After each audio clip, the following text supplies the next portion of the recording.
შვილო, გამიღე ეს მამა.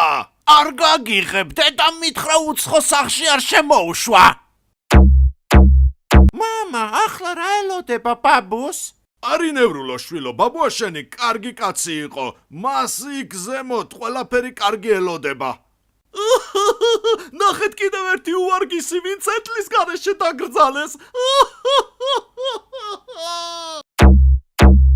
Our car broke several times and we all were very tired. აი ყოჩა ამერიკაძე, მე მჯერა რომ შენ გელოდება მაგარი წარმატებული მომავალი. ამერიკაძე, აბა მითხარი როგორ იქნება ინგლისურად მანქანის საბურავი. რა ვიცი ერთი, ეს როდის იყო? მტრედი გინდა? მოიხსენი ეს ნიღაბი.